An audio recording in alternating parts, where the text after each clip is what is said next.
બનાસકાંઠાના થરાદ ખાતે કમોસમી વરસાદથી ખેડૂતોને ભારે નુકસાન પહોંચ્યું છે। સમાચાર બનાસકાંઠાથી સામે આવી રહ્યા છે, જ્યાં થરાદમાં વરસેલા કમોસમી વરસાદથી ખેડૂતોને ભારે નુકસાન પહોંચ્યું।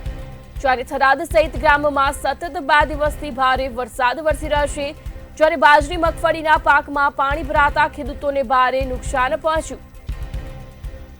મગફળીનો તૈયાર પાક બગડતા જ ખેડૂતોને રાતા પાણીએ રૂવાનો વારો આવ્યો। વાદળછાયા વાતાવરણથી રવિ પાકમાં નુકસાનની પણ ભીતિ સેવાઈ। કમોસમી વરસાદથી ખેડૂતોને ભારે નુકસાન પહોંચ્યું છે, ત્યારે ઘાસચારો સહિત ખેતીને નુકસાન થતા ખેડૂતો હવે મુશ્કેલીમાં મુકાયા। બનાસકાંઠામાં થરાદ સહિત ગ્રામ વિસ્તારમાં સતત 2 દિવસથી વરસાદ વરસી રહ્યો છે, જ્યારે બાજરી મગફળીના પાકમાં પાણી ભરાતા ખેડૂતોને ભારે નુકસાન પહોંચ્યું।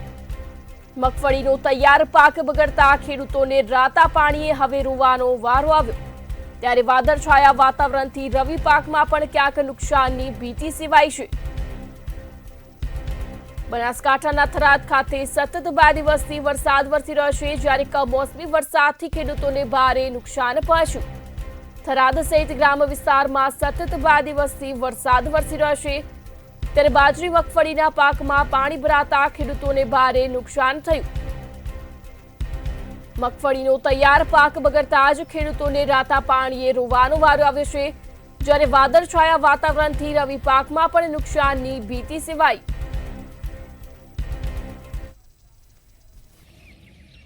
મેરા વિરમરૂપસિંહ ગોરાખા મોમી આજથી 1.5 મહિના પહેલો વરસાદ આવ્યો હતો, એનાથી ખૂબ મોટું નુકસાન થયું છે અને આજની તારીખમાં વરસાદ ચાલુ છે।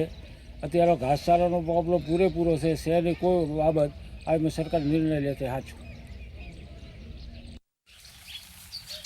વરસાદ વરસ્યો જ ને। હા, આ વરસાદ વરસાદ છે, બધું પલળી ગયું છે, બધું હળી ગયું છે, હજી પાણી પડ્યું છે, માલ સુખાય અને હજી વરસાદ આવે છે। હવે તમે કોક આની કામણી કરો, નકા પબ્લિક મરી જશે અને નકા અમન ચોક મેલો, નકા મારો માલ સુખાય, મારા બચ્ચા સુખાય, મારા ઘરમાં અનાજ નહીં, મારા ઘરમાં કાંટા નહીં, ખેતર પાણીનો ફળ પડ્યો, મારે શું કરવું હવે? આપણા પાસે કોઈ પણ હાલ વસ્તુ વધી નથી।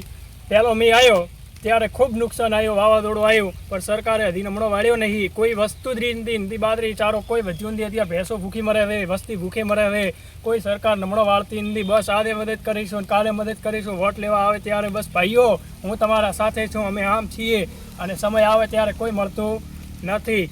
અને અત્યારે વરે અમે વિચાર્યું કે કોઈને હેડો ફેર કોક લડીશું, તો વરે ઉપરવાળા એનો જ કર્યો। આ ચાલુ વરસાદે થોડા ઘણો વધ્યો તો એ પણ નિષ્ફળ થઈ ગયો છે। નથી સરકાર નમણો વાળતી, નથી કોઈ બીજી સહાય મળતી। હવે અમારે ખેડૂતોને કરવું તો કરવું શું, નથી દૂધમાં વધારો નહીં, કોઈ વસ્તુમાં વધારો નહીં। હવે અમારે ખેડૂતોને કરવું તો કરવું શું, અમારે ધંધો શું કરવો? પહેલાં પ્રથમ અમારા પાસે ક્યાં નોકરીઓ પડી છે, તમે નોકરીઓ કરીએ બોલો?